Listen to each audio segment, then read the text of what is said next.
want to start with giving you a verse, and it's Philippians 1:6, and it says, and I am sure of this, that he who began a good work in you will bring it into completion at the day of Jesus Christ.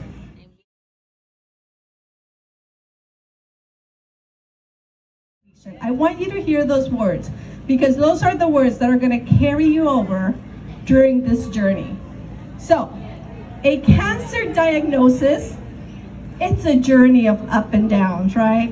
There's ups, there's downs, and I love events like these because you gotta celebrate the small victories. You gotta focus on the victories, no matter what. So, it's a journey. You're gonna have ups, you're gonna have downs. It will bring out of you the strength you never thought you had. How many of you can say, oh yeah, I never thought that it would bring so much strength? And not only strength, it's gonna bring out the courage, it's gonna bring out the good anger, and the bad anger too, but it's gonna bring out all those strengths that you never thought you had. It will also bring many negative emotions. It's like after a cancer diagnosis, people just feel they're overwhelmed with fear. Fear is the number one emotion that you have to face and you have to fight and you have to win over it. Anger, despair, and hopelessness. It also makes you very hypersensitive. You feel like you're feeling your emotions a lot more than before because of everything. It just takes everything from you, so there's more sensitivity to that. One of the things people have told me also is that it brings up a lot of the memories of trauma and unhealed wounds. That's why I'm going to talk about healing, why healing is so important. And it can do this. It can launch you into despair, or it can get you on your God assignment. How many of you are like, wait, I don't understand this, but one thing I know, that after the diagnosis, I've been pushed into an assignment that I didn't know I had. How many of you can say yes to that? Yeah, it can bring you into, God is such a good God that no matter what we go through, he always lifts us up and pushes us up into our assignment, because we all have an assignment to do in this world, and we're not gonna go until our assignment is completed. So your assignment has some relationship with what you're going through. So I want you to know that. Things you will have to fight besides the diagnosis, again, the number one emotion that you're gonna feel is fear. So the people around you, the community that's here with you, we need to understand that you're gonna be fighting fear. And we need to know how to deal with that. We need to know that it's okay for someone to say, you know what, I'm very scared. You know what, I'm fearful. And instead of saying, go, you're gonna do it, sit with them. And that's one of the things that we do wrong. I know Latino culture, we have it wrong. Because what do? Don't feel that way. Don't. No. Allow people to feel the feeling of fear. It's okay. You'll be their cheerleader after. But right now, if they come to you and say, I am so fearful, it's okay to allow them to feel that. You're gonna feel some hopelessness. You're gonna feel some anger. How many of you have felt some anger? Yeah, that will come. You're gonna feel lonely even when you have a community around you and people around you. You're gonna feel lonely sometimes. And then there's this one that I don't understand, but I know that it's very prevalent. You may feel some shame because of the diagnosis, and you may not want to share it. And that's why I heard today that some people are like, I don't want to share. Sometimes it's because they don't want their family to worry, but sometimes the diagnoses carry shame. And those are the things we need to fight. So now I'm going to tell you how to fight them. I'm going to give you some tools to fight all those overwhelming emotions. The number one tool, faith and prayer, even when everything is hopeless. Even if you go to the doctor and they give you bad news, faith and prayer. You keep hoping and praying and believing no matter what. That's one of the tools to fight all those feelings. The second one, you need a good friend. You need a good friend that will let you process your feelings. So, how many of you, when you go to a friend, what do they do? And you're like, I'm so angry today, I feel so low. What do? They cheer you on, right? Don't feel that way. It's okay, you'll make it. But sometimes the good friend is that one that will sit and cry with you. And you can let them know. Say, you know what? Thank you for cheering me on. But right now, I just need you to sit and cry with me and feel the emotion with me. Because we try to avoid emotions. That's not healthy. Emotions are like a volcano, okay? They're gonna come out. They're gonna come out in a healthy way, or they're gonna come out in the wrong time. When you're very overwhelmed, you're gonna yell at your kids, you're gonna yell at the dog, you're gonna yell at someone that you shouldn't be yelling at. So emotions have to come out. So find a good friend. Tell your friend, I just need you to listen. And maybe, you know, a lot of times husbands and partners, men are problem solvers. Men don't want to listen that much to you and what you're going through. So you might need another friend outside of your family that you can just talk to. Someone that will hear you, someone that will not cheer you on at that moment, but will sit, cry, and feel with you, and then cheer you on. You also need a community of people who will fight for you or with you. And I see that you guys have it here. You need a community. We all need community, and we all need healthy community. So you need a community of people. You cannot fight this alone. You cannot hide it. You cannot push it away. You need a community and people who stand with you, who cry with you, who celebrate with you. So don't hide, and don't let the enemy shame you over the diagnosis. Another tool, you need to be real. You need to be real. When you're struggling, it's okay. When you want to cry, and if you want to say, I just need to fall right now, it's okay. Be real, feel your emotions.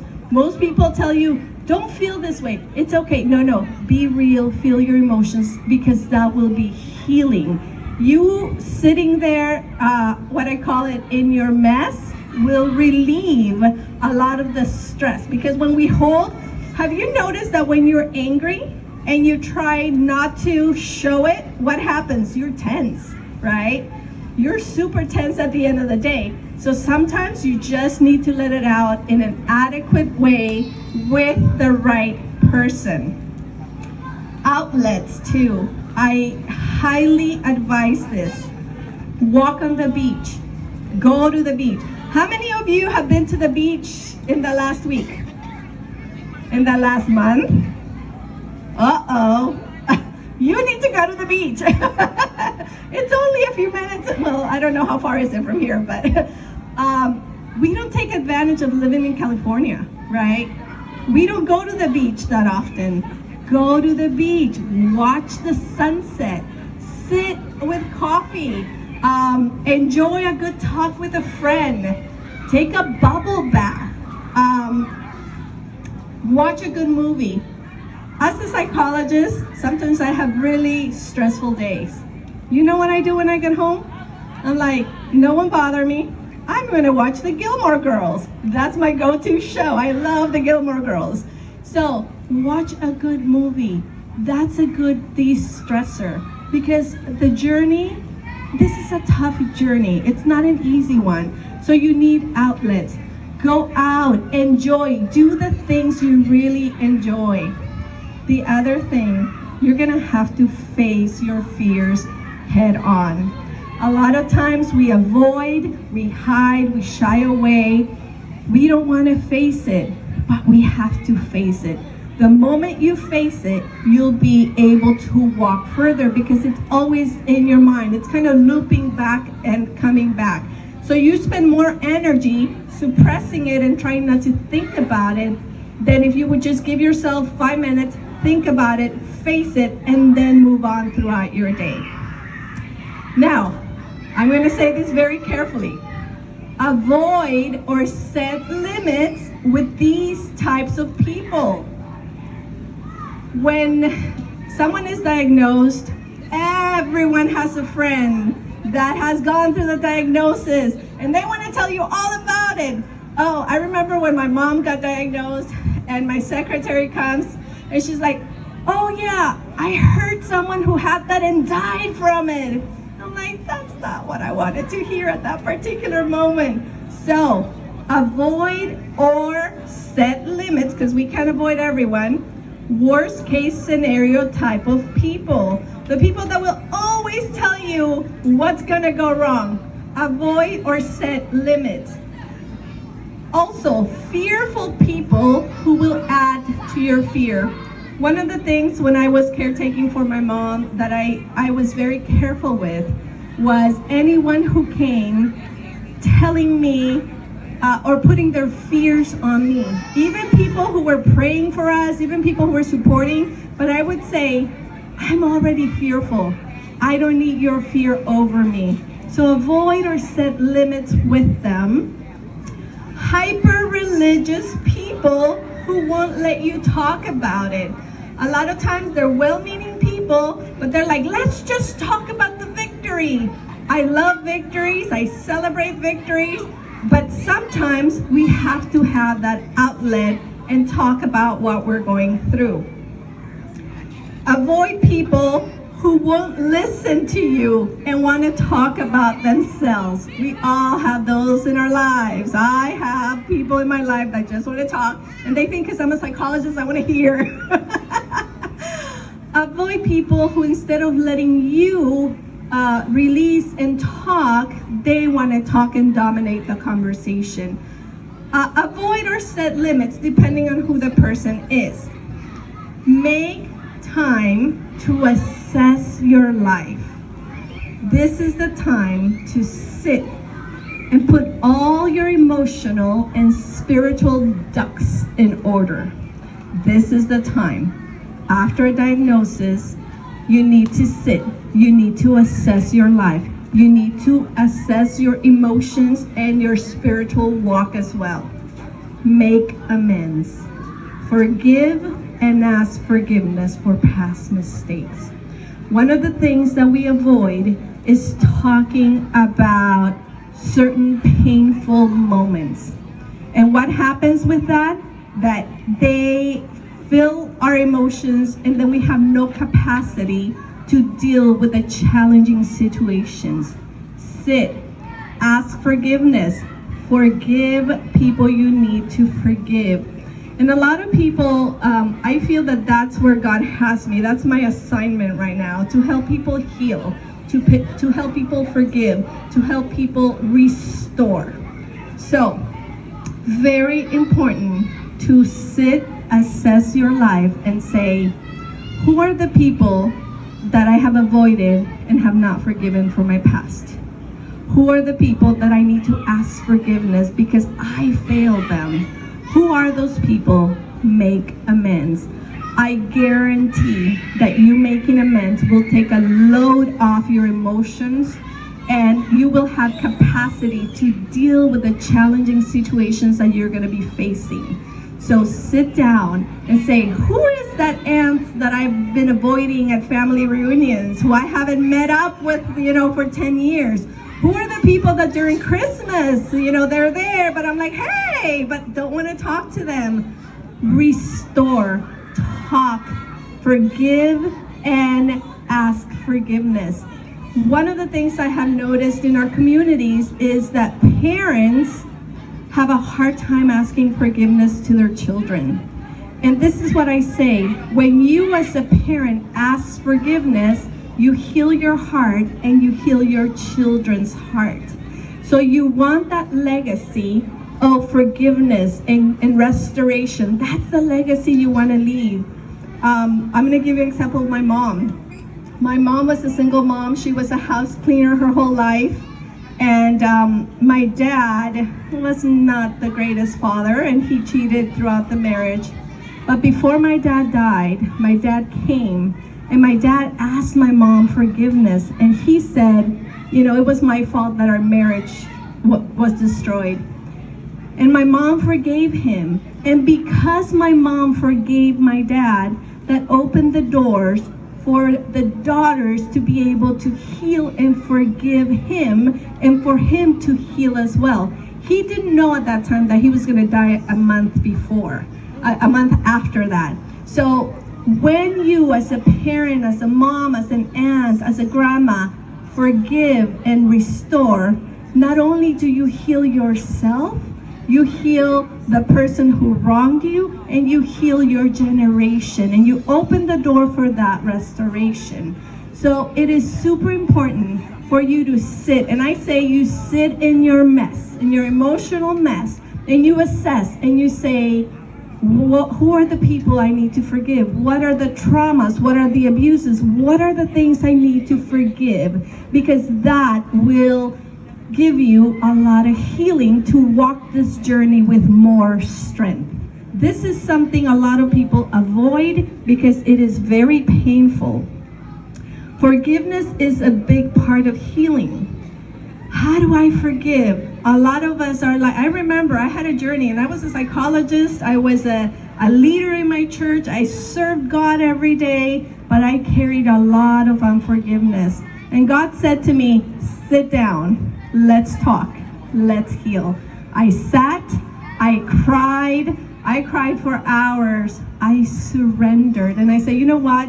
There were some people in my life that I told the Lord, I don't know how to forgive them, God. I don't know how to let go.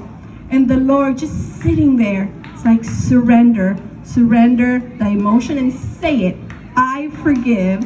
Surrender the emotion, the trauma, the feeling, the thoughts that come with whatever happened to you, and you give it to the Lord and you say, here, I don't want to carry it anymore. I sat there, surrendered, and gave that to the Lord many times, and that was my journey of healing. Talk to people that you have not talked to for years and make your peace. I guarantee that will take a load off your back and that will heal you. People that maybe you're like, I don't know what happened, we just, grew apart. Talk to them and say, we grew apart, I want to make amends, let's restore. If it is someone you can restore with. There's some people that might not be ready, but you do your part in order for your heart to be free. Restore relationships. Make a plan. Talk with your family about the future. A lot of times we want to avoid this. We don't want to make a plan. We don't want to talk about anything. Make a plan. What's going to happen? Make a will. You got it. Those are the things that we need to take care of because they're in the back of our head all the time, but we're not talking about it. Make videos. This is one thing that I wish I would have done before my mom passed away. Make videos for your children and grandchildren. Make videos now that you're healthy. Make videos for them and tell them, hey, when you're 18, you're gonna have this and you're gonna have to face this. Make them now that you're healthy. A lot of people forget to do things like that. Make videos with your family as well. Record the beautiful moments because those memories are so powerful and bring you so much joy when you're going through a process that's difficult. Spend time with people who bring you joy. Talk to them, enjoy them, whoever they are, make time for them. Let me give you my mom's story. My mom fought the good fight for 3 years, and we were there for her. We supported her. We cried many times. She asked forgiveness so many times. She left a good legacy. of forgiveness. That's she didn't leave us with an inheritance, but she left us a legacy of forgiveness, and she was a woman of God. We had so many good moments before she passed away. We enjoyed our moments together. We believed in healing until the day she died. She was in the hospital, and we prayed and we believed in healing until she died. She told me one thing, and I wrote that on my book, and I wrote that in my heart. She said, even if I don't get healed, I will believe in a God who has the power to heal. And I want you to believe that as well. You can imagine how that seared my heart, because it was so true. She spoke it into me, and after she passed away, I still believe in a God who heals. So that was her legacy. Fight till the end and don't give up. Fight till the end. Fight till the end, no matter what comes. You're gonna have highs, you're gonna have lows. Enjoy the ups and downs. Enjoy the moment. Don't get trapped in the past. Don't get trapped in unforgiveness. Don't get trapped in the little things. Enjoy life. I don't know why we do this. We don't enjoy life as much as we should. Let's enjoy the moment, be in the moment, and let's keep on fighting. I'm so proud of all of you, and thank you for inviting me.